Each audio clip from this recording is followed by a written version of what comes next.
Hi, I'm Debbie Sherman, and you're with Chris Gordon on Hellblazer Biz. Good morning, good afternoon, good evening, and good night. This is Chris Gordon on the one and only Hellblazer Biz. Thank you very much for tuning in. As always, I appreciate everyone's support, and I appreciate the support, as always, of the BS Podcast Network, who I come to you in partnership with. Please go on there and check out all the other podcasts out there after you've listened to mine. Hellblazer Biz, of course, brings you the one and only talk show with your favourite TV and film stars, where you get to ask the questions. So, this week I've got a great guest for you. This young actress is screen at the moment in The Vault, which is a horror/thriller which starring James Franco, Taryn Manning and Francesca Eastwood. It's described as The Town meets The Sixth Sense. It follows two estranged sisters who are forced to rob a bank in order to save their brother, but it's no ordinary bank. My guest plays the character of Lauren. This was actually already released and in theatres, and it's on demand at the moment. She's also going to be appearing soon in Day of the Dead Bloodline, which is a remake of the 1975 George A. Romero zombie classic, starring Sophie Skelton and Jonathan Sheck, who is a former guest. And it's a small group of military personnel and survivalists dwell in an underground bunker. As they seek to find a cure in a world overrun by zombies, it's going to be one to watch. Anyway, without further ado, I shall introduce to you and hopefully have a great chat with Debbie Sherman.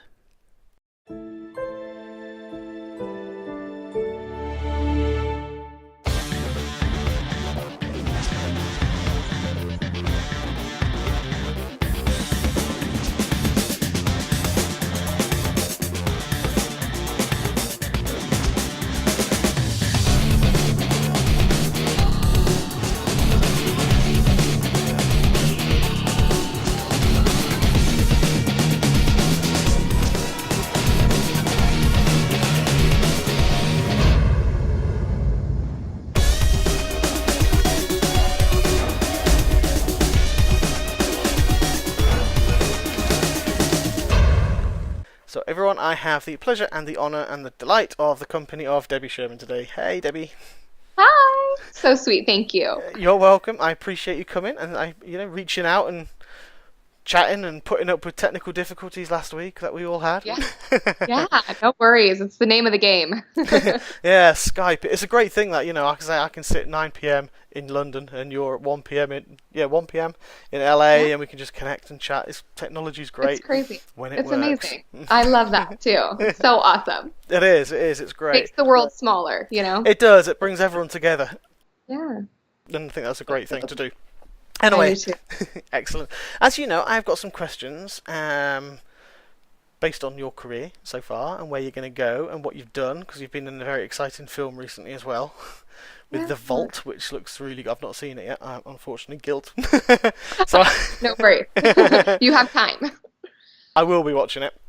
So we'll just go through things and hopefully have a chilled, relaxed conversation and a laugh. Okay, that's great. I love it. I've got one question at the end, which I will. It's not going to. It might throw you actually.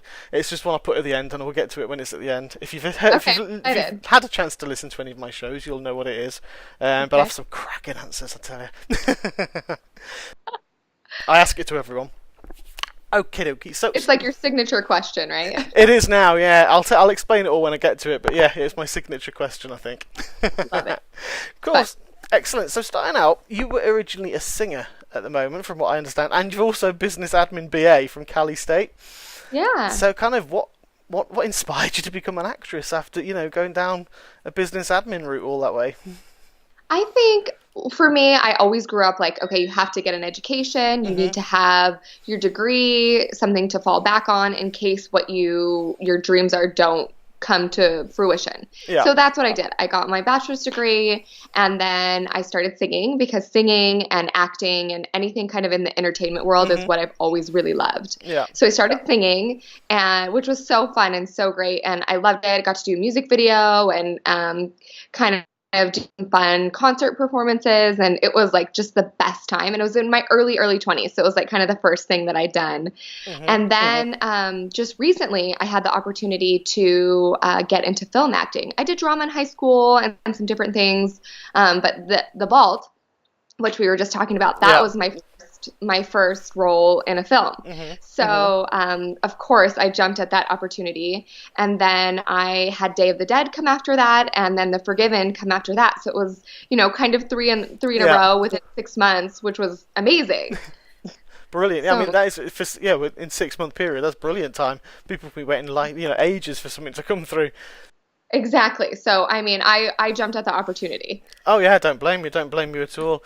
I kind of agree. I understand where you come from with it getting a degree, because that's where I was. I loved acting in school as well, and I was in all the plays, the musicals, but my parents, they for the right reasons, they wanted me to get that, exactly like you, put something behind you just in case, because you need to have that steady career path, is what I was always told. So I left it all behind me, and every time now I watch a musical, because I love musicals. I'm a huge fan. Me too. I love musicals. Absolutely adore them. So I love going, taking the family, going to see a great musical. So, but every time I watch it, all I can do is picture myself on stage, because there's always that. For me, it's always that. What if? Because I wasn't bad. I'm not going to say I was good, but I wasn't bad, and I could have progressed myself some more. So yeah, there's always that little guilty thing of, damn it. I get that so much. But you know what? I think that it's never too late to start in a career or a passion that you have. I mean, there's lots of, even like in acting, there's lots of actors that didn't, like Morgan Freeman, didn't get a role. I think till he was in his 50s was when his first role was. So there's lots of people in so many different industries that started later in life, and that's okay. You're not a tree. Exactly, there. You can leave whenever you want and try different things. So I love that you're doing this, and I love that you love musicals. What's your favorite? Oh, now you're asking. Now I'm asking the questions. Yeah, exactly, yeah. Grill Chris Gordon time. There's several I love. I love Les Miserables purely for the spectacle, and it's, just it happens to be, it's the emotion.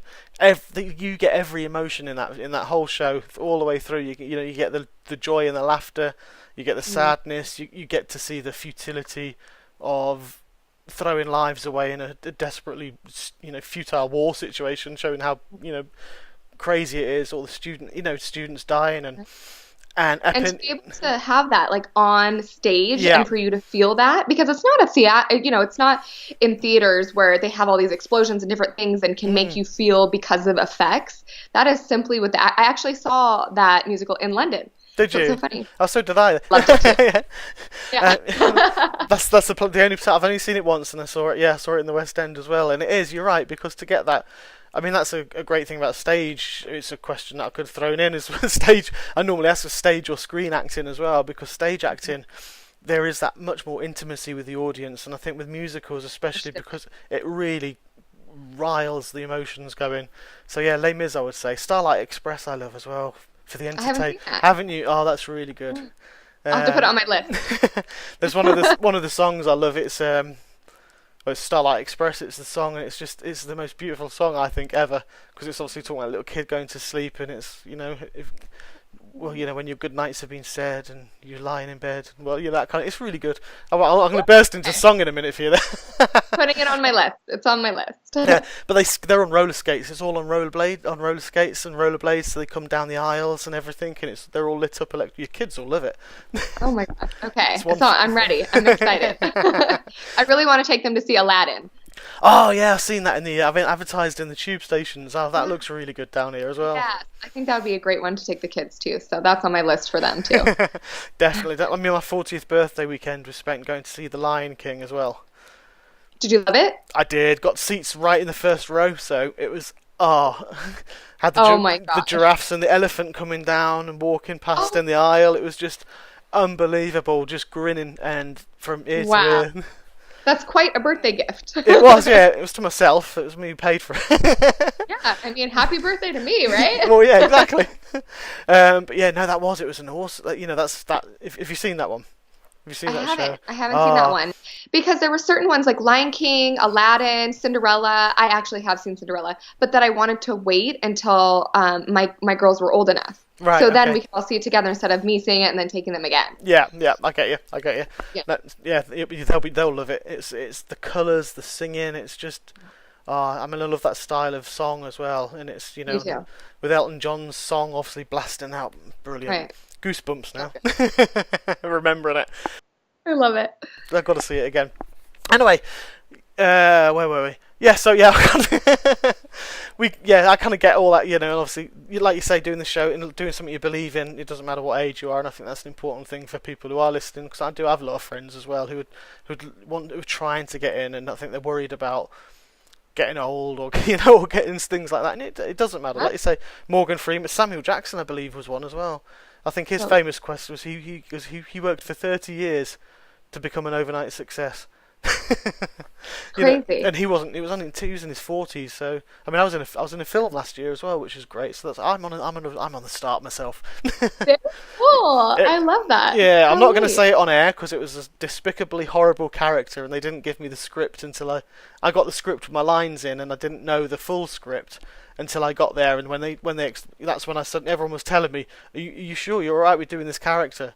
And I was like, yeah, I've only got these lines. Why? What is it? And then, what's wrong with it? And then they showed me the rest of the script, and I was like, oh my god, I can't believe it is probably one of the most despicable kind of people on the planet. But the role to play, Yeah, it was a great role. And someone has to portray it, and especially when it's like something that's real. Yeah, it was, and I think a lot of the people, actors I spoke to, just said obviously it was a horrible type of character, but they said what a hell of a first role to be. Obviously, we had lines, so it's like what a perfect role to play is the fact that because you got to play an evil character because they're the best ones to learn. Exactly, definitely. Well, congratulations. Very cool. Thank you. It's a little independent film as well, so we'll see. Oh, I know all about independent films, so it's cool. I absolutely adore indie films because I think they're the way to go. I really do. Definitely. Very, very strong supporter of them. A very different feel. They are. Nice. Yeah, they might not have the big budgets of like these Hollywoods with all like the CGIs and everything, but it means that the acting for me is more real. You actually involve yourself in the acting more and the characters rather than just looking. I'm not knocking stuff like Guardians of the Galaxy because that's a hugely amazing film, but you're concentrating a lot there on what's going on and all this special effects and the visuals. But an indie film, you can concentrate purely on the characters. Totally, I agree, 100%. Excuse me. So yeah, that's great. So moving back to you again, I also know as well another thing that you're passionate about is charities, and I've seen you've done some amazing things. You've been to South Africa as well and places across the world. Is there anything you can sort of expand on what you've been doing? I'd love to. I love giving back anywhere that I can. Mm-hmm. And a lot of people ask, well, how do you choose which charities to help?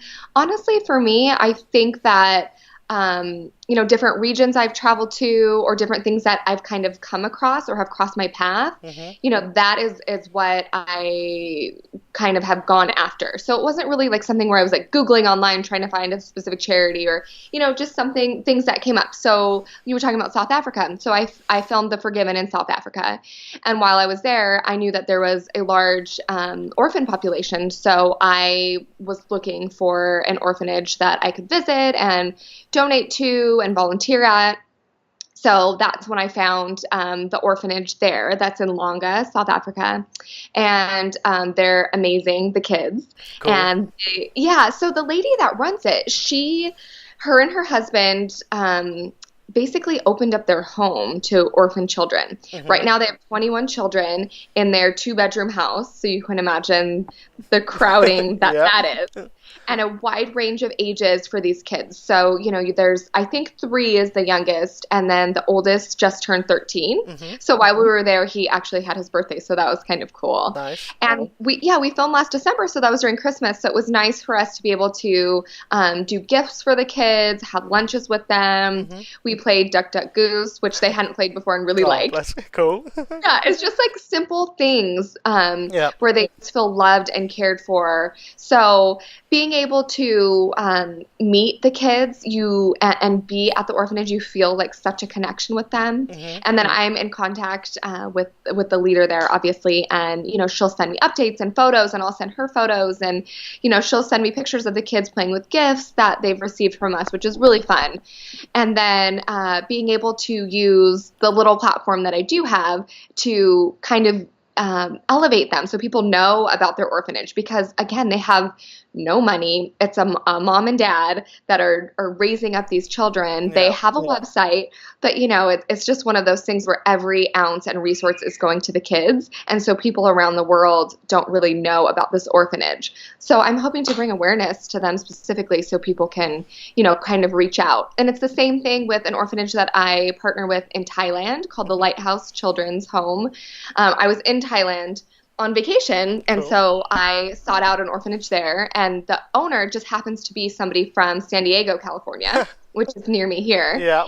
And so she moved to Thailand as a missionary, decided she was never moving back, opened up this amazing orphanage, and takes in these children, a lot of whom their parents are in jail, their parents were sex trafficking them, things like that. And these kids are amazing. Their hearts, their what she provides for them, this loving environment, it's amazing. So that's another one, Compassion PT, which is a physical therapy clinic in Kenya and in Mexicali.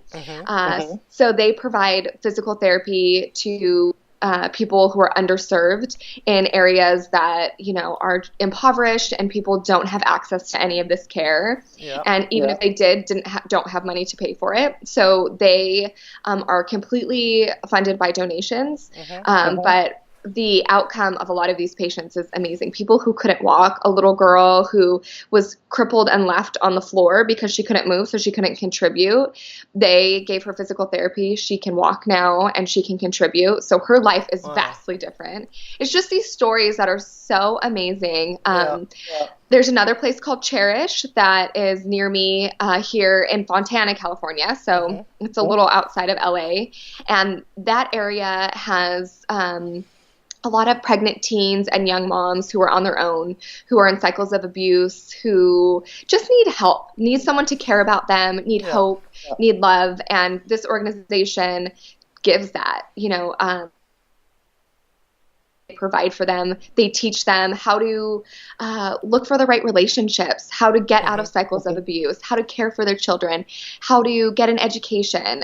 So I love that organization. And the last one I'm involved with is in Cambodia. It's called Daughters of Cambodia. And this is a place where people who have been trafficked sexually can come and learn a trade. They learn skills, and they work in places that this organization have created. So there's a bakery and a spa, and so they give them purpose, and they give them means to not be in sex trafficking anymore, to break away and to break free, which is really great, because sometimes, when you're sold into that when you're 4 years old, nothing different and you don't know what to do. So this organization provides a safe place and a new life and new hope for these people. So those are the 5 charities that I'm involved with, and they're all on my website, and people can donate there. They can read about them. Links to their websites are on there.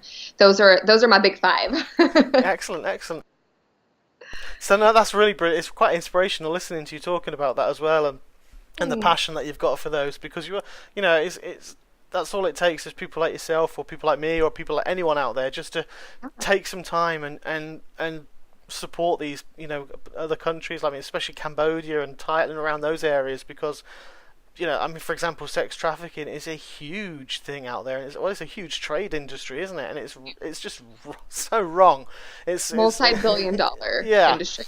Exactly, it is. It's horrible, and you can't bear to think that people pay to go and no, it's just so to bring those girls out of that and give them some hope and some other way to run their life is great. It's a hard subject to talk about. It is. It makes people very uncomfortable, and that's why people don't talk about it, because it's uncomfortable. That's why you don't see it on the news. That's why it's not like this big story, even though it's a headline everywhere. It happens in the United States all the time.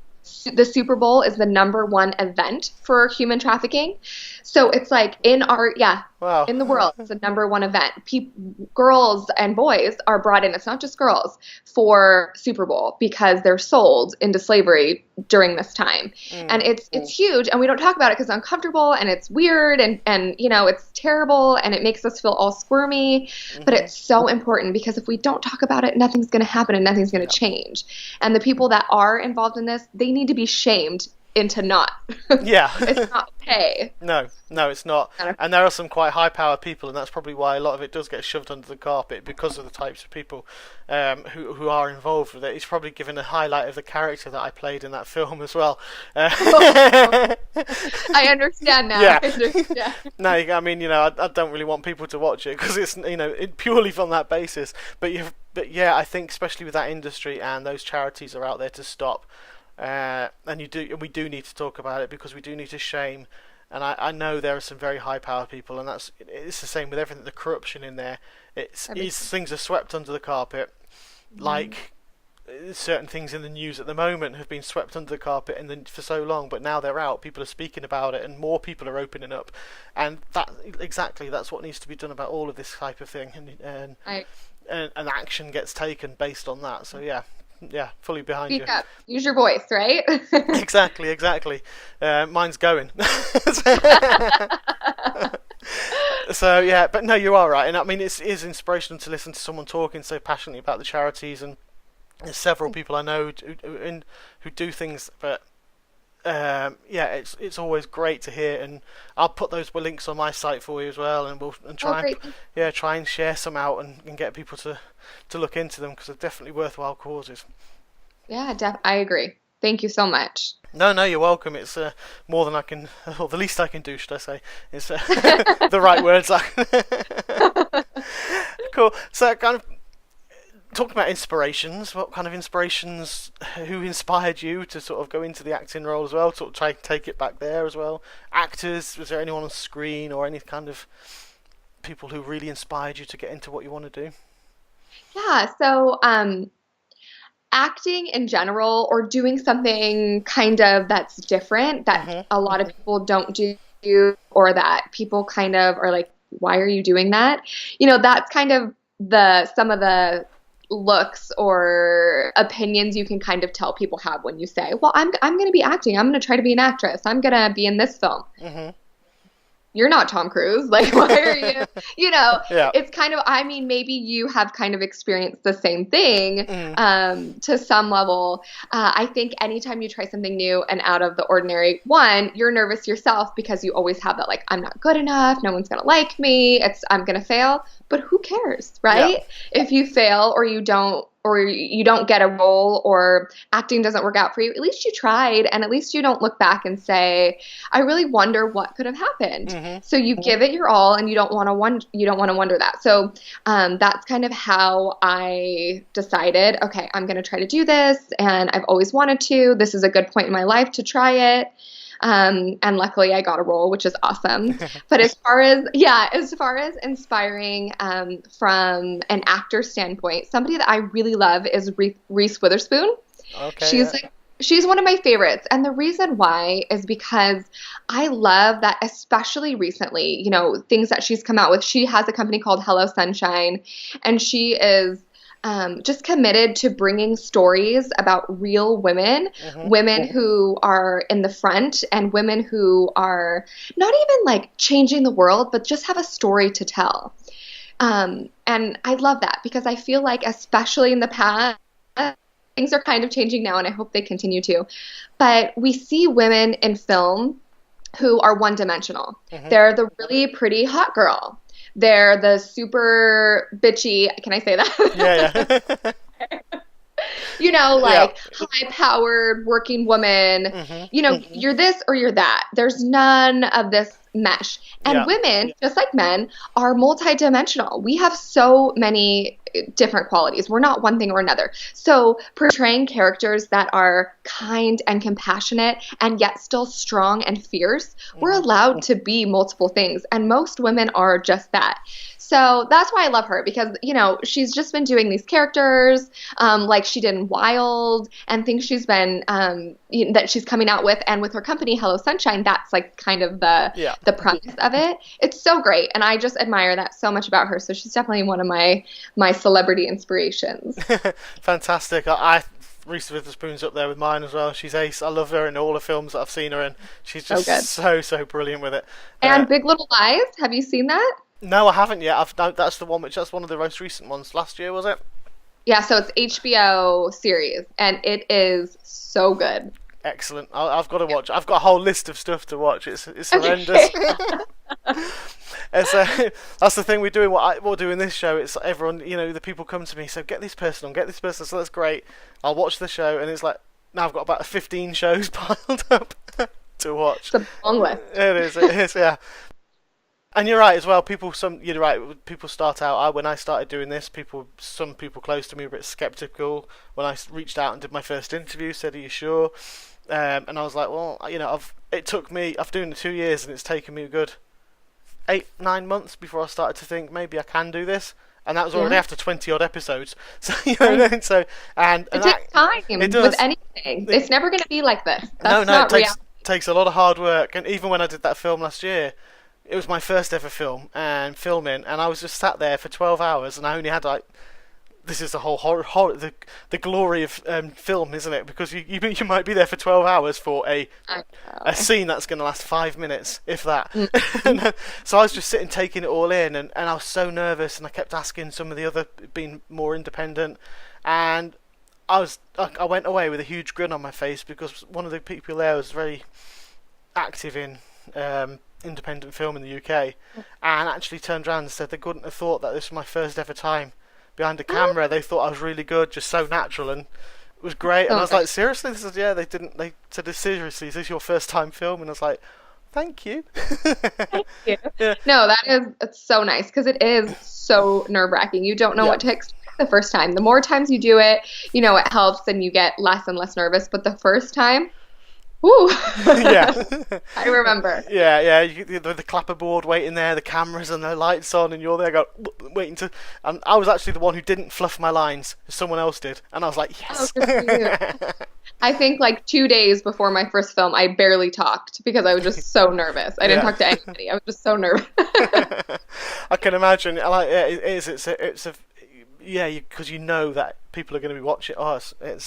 It is a very, very nerve-wracking feeling. So, and you know, you've got your first film was not a little independent one like mine. Yours was The Vault, you know, with James Franco, for crying out loud. So it was brilliant. It was, I can imagine. What was your feelings like when, I'm going to skip a few now. So, how did you feel when you found your audition for that one had been successful? Great. I mean, it was my first one, so it's kind of one of those things too. And I always go through this where I am so excited, and you know, you record your audition, you send it in, you know, you wait to hear back feedback, and then you get it, and you're like, I got it. So you're this initial like so excited, and then right after that is like, I got it. Like, now I'm nervous. Now I have to like really nail this, learn all the lines, make sure and I have to film it. Wait, do I really want to do this? What did I get myself into? Yeah. You know, that kind of like you get nervous, especially in the beginning. Now I'm a little bit more used to it, but that's how I would initially feel before. And then also scheduling is also really hard, because especially when you're filming something as a main character, that takes a lot of time away from your family. So figuring out how that all works, because I have 2 young girls, so figuring out how to do that, you know, is always a challenge also. But so exciting. I can imagine. It's envious. The envious of, you know, talking to someone who's been going through that and experiencing it is amazing. And you know, and the feelings that you do go through. But obviously, I mean, it is a hard life when you are acting like that, because like you say, with you've got a family, there's a fair few people I've spoken to, and they've got families, and you know, the hours of the day for when you're filming can be anything upwards to 20 sometimes. Someone told me last week. It's shocking. And you're not the big star when you're not the James Franco or the Reese Witherspoon. no one cares about your schedule. So it's like, you're there a long time and you're doing, so it's just a different type of time commitment. Whereas when you get to kind of the level they're at, because of how their schedules are, they make sure that when they're there, they're filming and then they leave, which is great. So it's just a little bit different. It's one of those things where it's kind of like, when you're in the mailroom, you just got to pay your dues. Mm-hmm. So that's what I'm doing. No, that's great. And like you say, there is that great piece of work. I mean, it's a great, you have had a great start to your career in the acting world with the films that you've done and the films that you've got coming out. And there is people seem to think you can just be an overnight success, and I think a lot of the reality. I'm throwing these questions out my head now because it's coming out. But no, the reality TV type of the side of things, I think, has ruined a lot of people's views on stardom, and I think that's wrong because it's. And like I was watching TV before, and there's so many reality TV shows on, and I'm sitting there thinking, I talk to actors every week, and some of them, you go from film to film, or they're looking and they're searching so hard to get the next audition, and they can't because the companies aren't there because they're making crap. Pardon the language, like that, where they should be making decent drama. Yeah, it's a different type of fame, I guess you can say, and it's just it's because people know who you are, not because they know about your work, or they know you from your work, because your work is reality, I guess. Maybe that's your work. They're just different. They're totally different, and like you said, it's made a new type of entertainment industry. Mm-hmm. So it's this new place that we all kind of have to navigate. Yeah, exactly. And it's different. I mean, I know there's screenwriters as well, and of the scripts that they're writing, and it's just they don't get them seen. But I think that's changing. It's hard, but I think that's changing because the likes of Netflix, Amazon Prime, and so great. I'm not getting sponsored by them. Don't worry. So, there's so much out there. More places for your content, which is awesome. It is, and like we just mentioned before, that's for independent film and everything. That's even better because there are, independent film used to struggle to try and get a decent outlet apart from, maybe going on to straight to DVD, straight to VHS. Now it can go straight to worldwide release on, on an online streaming channel. It's like the Handmaid's Tale on Hulu. So that was exclusively on Hulu, and it's a series. That one also, if you haven't seen it, amazing. Cool. I've heard of it. I think we don't get Hulu over here, but I can't remember. Oh. I know it's on one of our channels, so I've seen it. So. You have to see that one. Brilliant. It's so good. It won a bunch of Emmys. Excellent. I will keep an eye out for that one. Lucifer's another one. I love that one as well. That's on Amazon. That one. Can't remember what it's on. Yeah. Tom Ellis. If you've ever seen Tom Ellis, he's just the perfect. As a bloke. I've got a bloke crush on Tom Ellis in that car, a man crush, isn't it? That's what they call it. Yeah, so a man crush. Yeah. Have you seen Peaky Blinders? I've heard of it. I've not seen it. Yeah, that was BBC. It was, yeah. It's on BBC, and I've got a story about that because I used to work at Sony PlayStation in Liverpool before I came to London this year. And I was absolutely gutted because as I was working one day, I read the news article, and Peaky Blinders. So Tom Hardy and I love Tom Hardy. And is it Killian or Cillian? Cillian, isn't it? I call it Cillian. But Cillian, I think some people say it both ways. Yeah. So Cillian. I'm not sure what he says. So Tom and Cillian were basically a mile away from where I was filming Peaky Blinders, and I couldn't leave work to go and to try and stalk them. I want to see them. Yeah. I want to stalk them. Exactly. I want to get a restraining order. Yeah, I had cards on me. I had my business cards in my bag and everything because I used to carry them, and I was just like, please let me go. I just want to go and sneak. Please. Yeah. Oh, it's a great show. It's really good. Yeah. I'll have to watch it.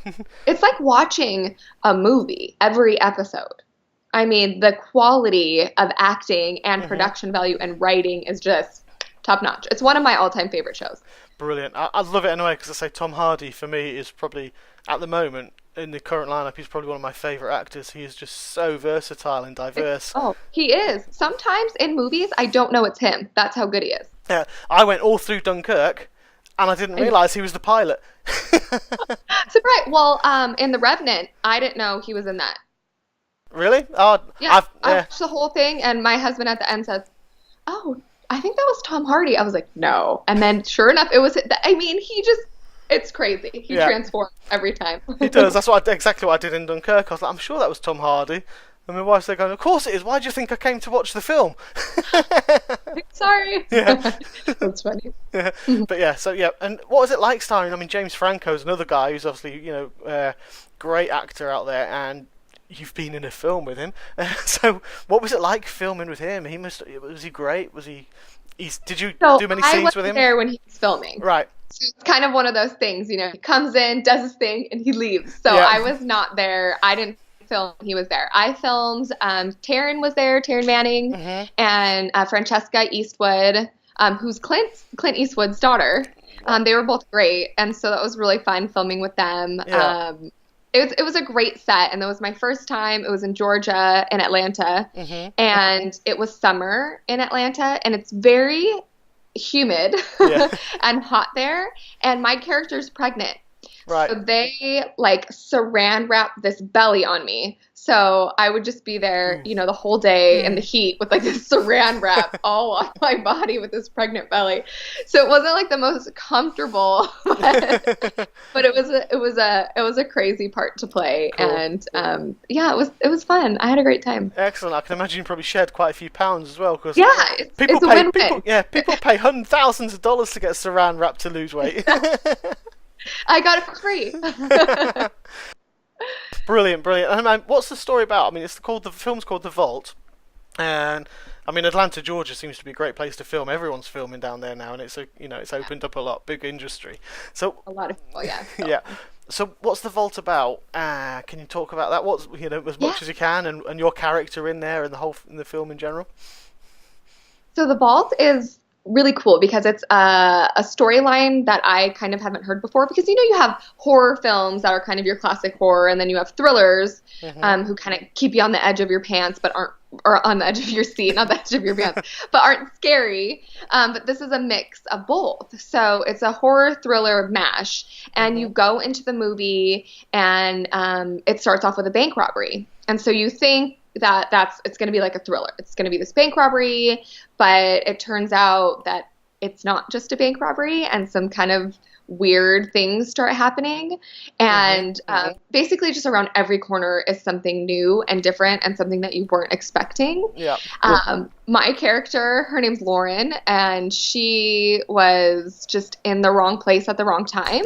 Basically, during this bank robbery, she's just trying to, she's just pregnant, trying to get her money and leave, and it didn't work out like that for her. So you have to watch to see what happens to poor Lauren. And but that's kind of the culmination of the film, without giving away too many secrets. And the ending's great too. It really just keeps you on your toes and suspense until the very end, which at least for me, because when they filmed it, they weren't sure which ending they were going to go with. Right. Okay. And so I didn't know which ending they chose until I saw the film. And so it was cool to just not know what was going to happen.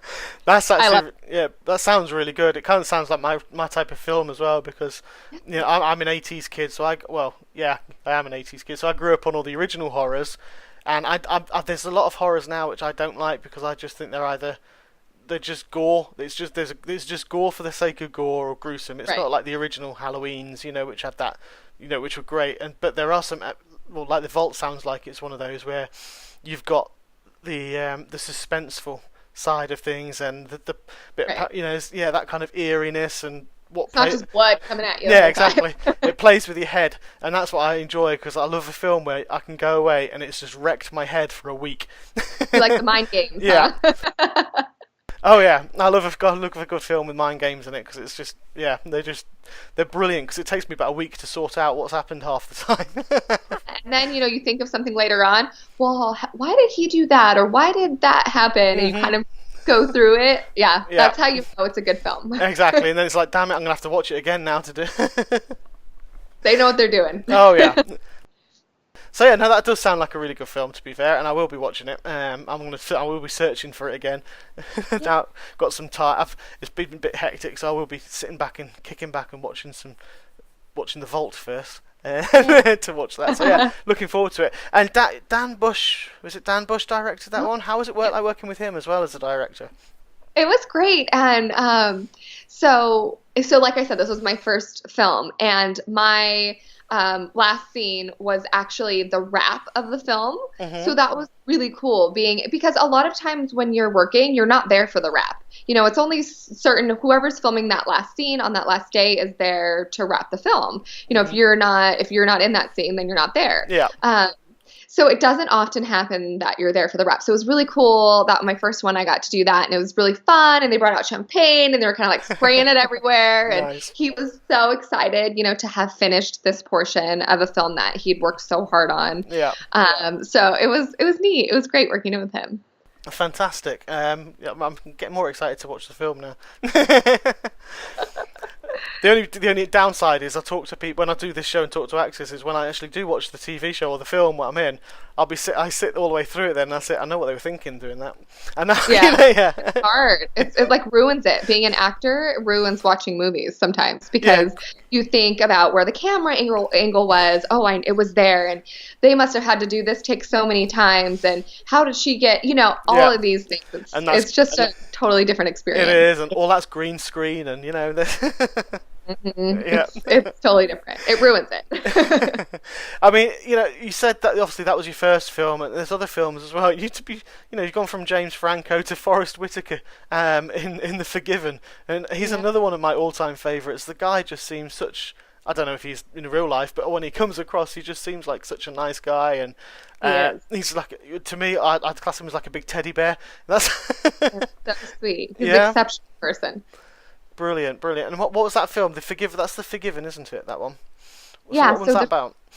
The Forgiven. So that is set in South Africa, and it's during post-apartheid. So it's right after the apartheid has ended, and you had this big white-black segregation, and a lot of terrible things were happening to Black people at that time. Yeah. And the thing about this film that, for me, obviously I knew about the apartheid and you know, kind of the surroundings of that, but I'm so far removed. I'm over here in California. That was in the 90s. Yeah. You know about it but to be able to, because I'm in the film and because of the character I played, do research and really learn about what happened and the people and their stories, and then getting to actually film in South Africa and Cape Town.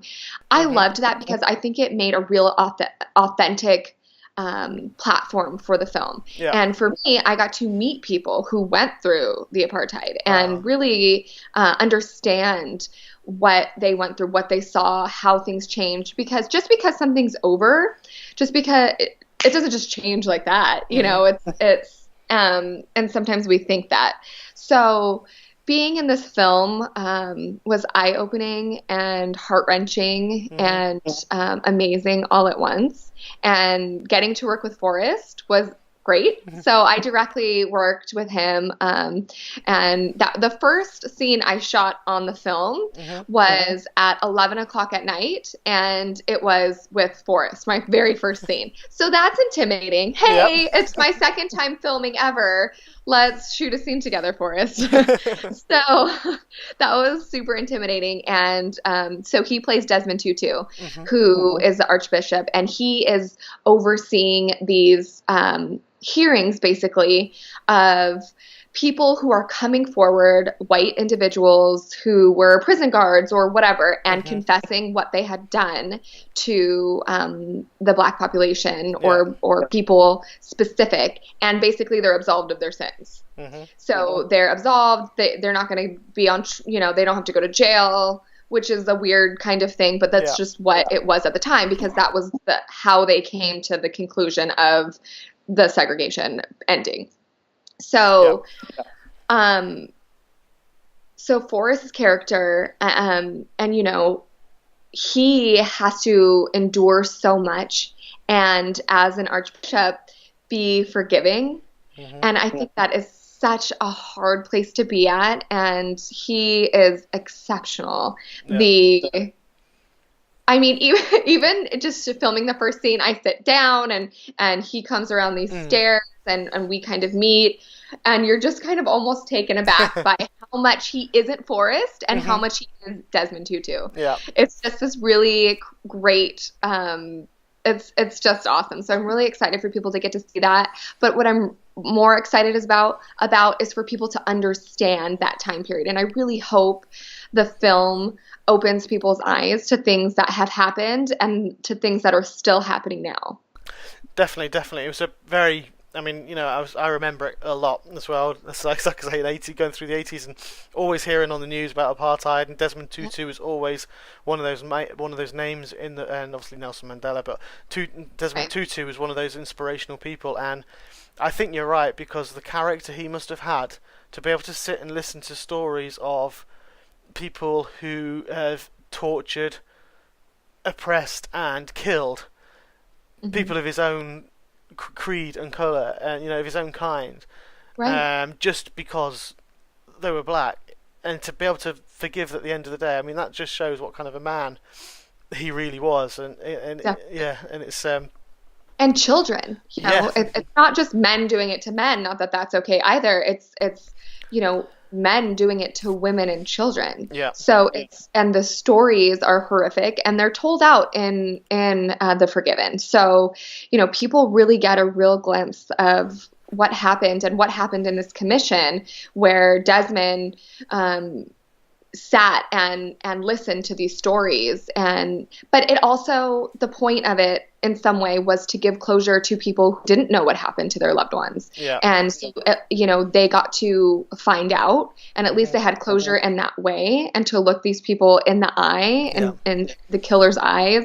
I mean, I truly cannot imagine how difficult that would be. And so I really hope that people go into this film with an open mind and are ready to learn and to really kind of just know what people went through and accept that that was reality, hmm and to make sure that we don't repeat any mistakes that we did in the past, and to look for things that are happening now and make changes and differences. yeah, definitely, definitely. And it's that kind of a film is again, it's like what we said before with all the charities, like you need to speak about these things, and you need to, because I think in sorry, I don't know what my voice just did that then.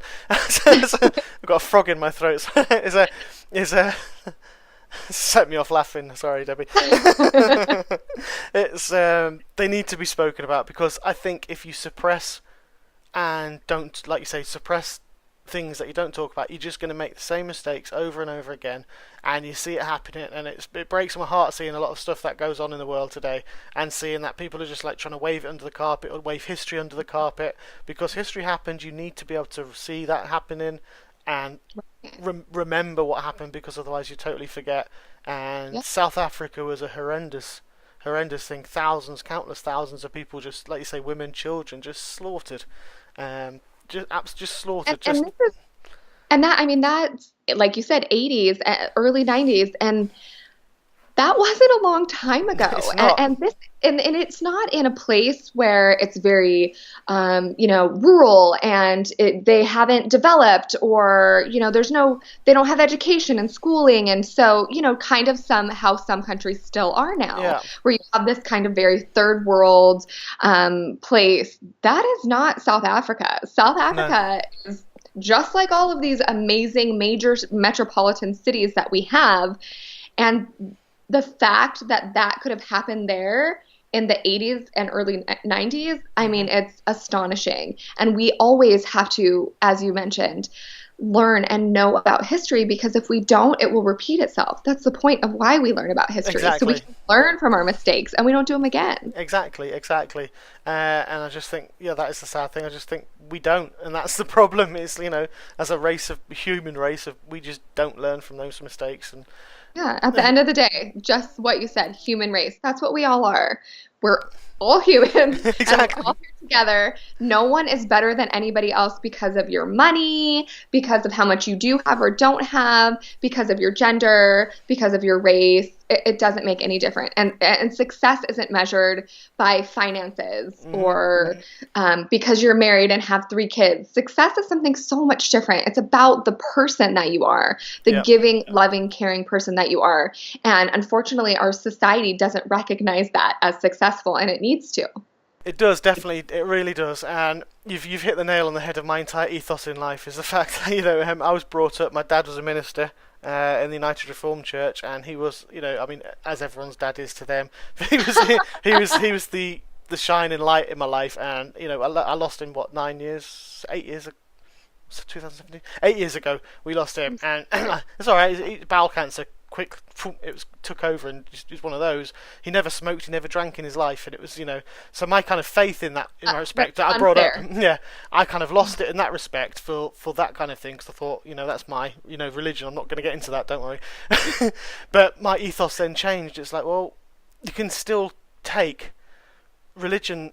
Does, and that kind of ethos is there in every religion. It's be kind to everybody, pay it forward. We are one people. We are sharing a planet with all, and it's not just people as well. Because I believe in the animals, and we are one people sharing this planet with all these lovely animals and everything. Why can't we just get along? Why can't we all just get along? It's just the age-old question. Why can't we just get? I mean, that's such We're a all peace, right? what a cliche. How corny of a cliche that is. Why can't we? But it's true. But it's true. Yeah.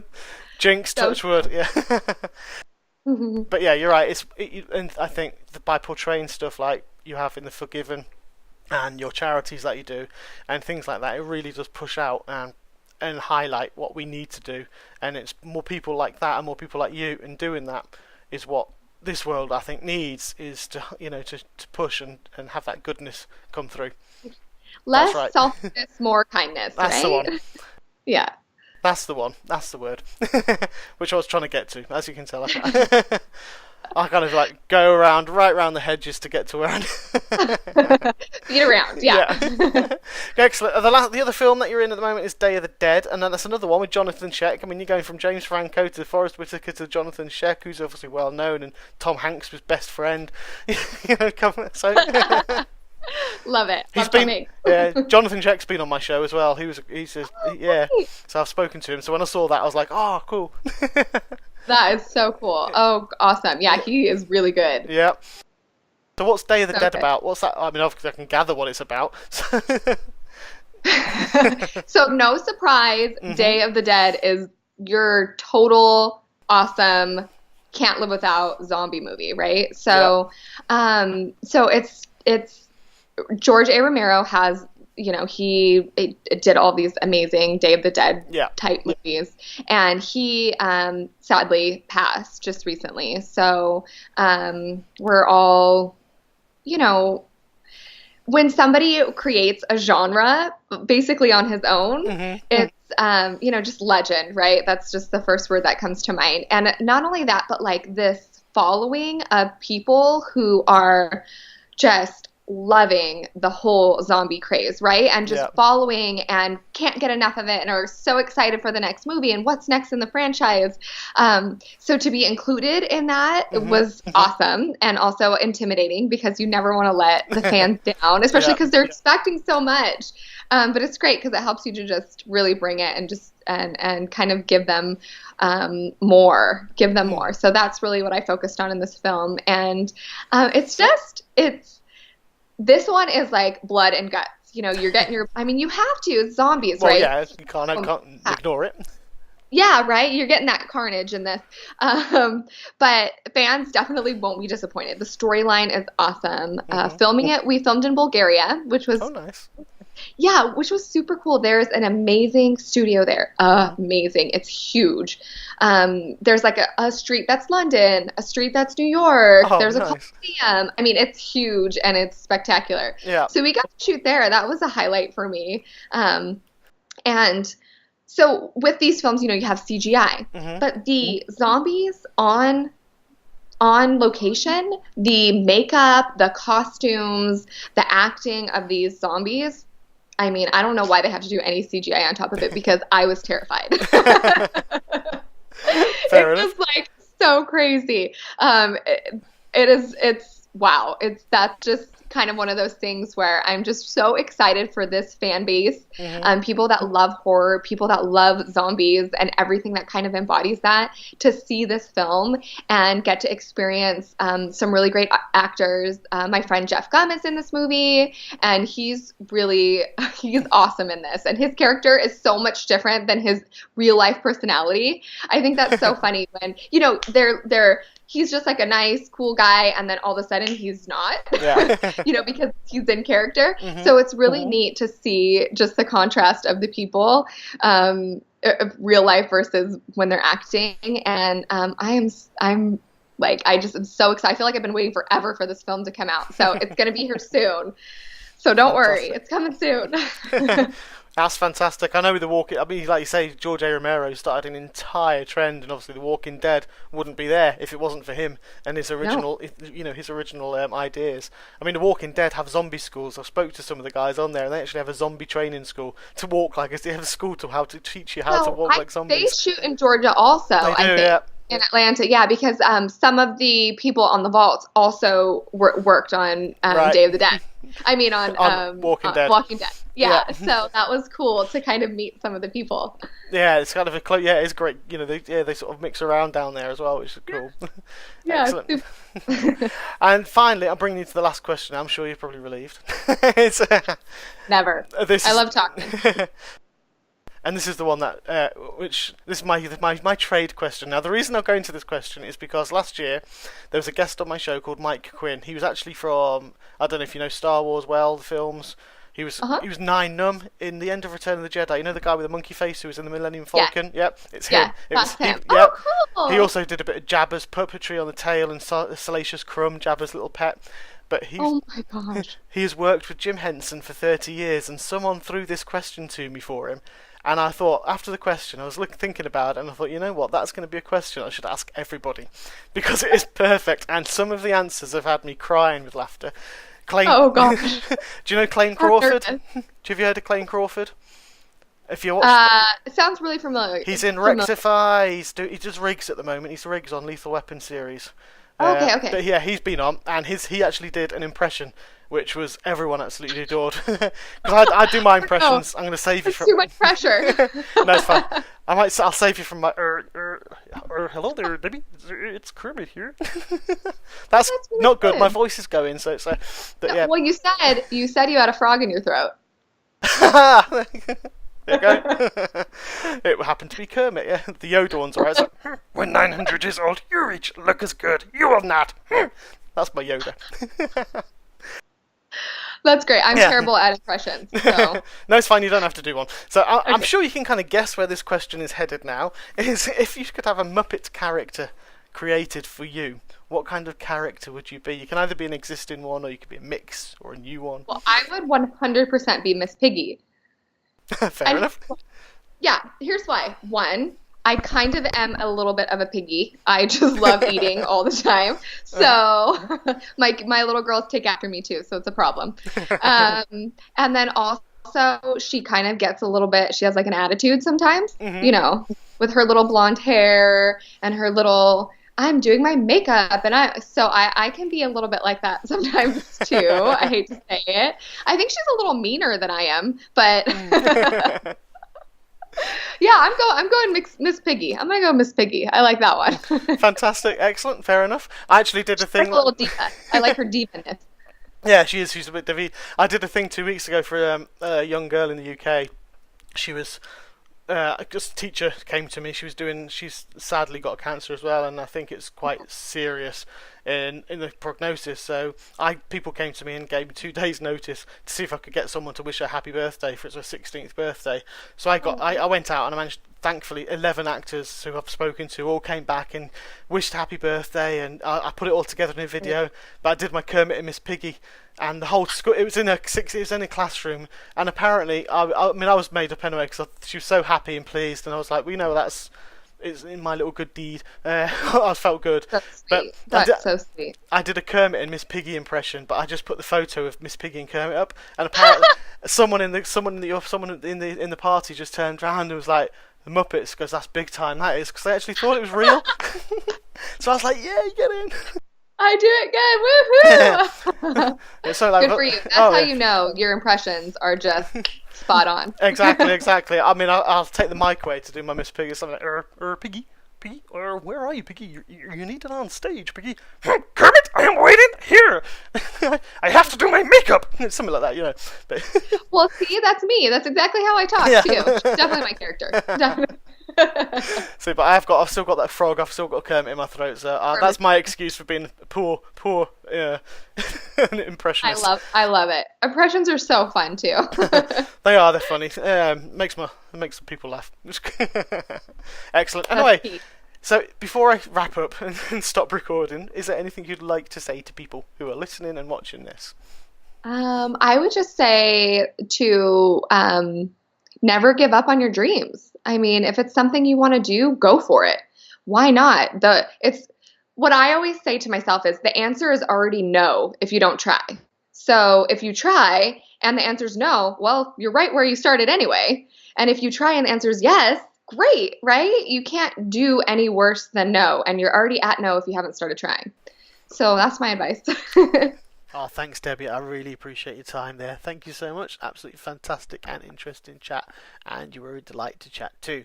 And also, thanks very much to the MLC PR team who have put me in touch with Debbie and arranged this for me. So thank you all very much. Thank you to everybody for listening, everybody for tuning in.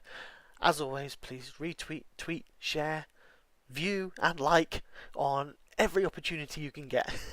This has been Chris Gordon with Debbie Sherman on Hellblazer Biz.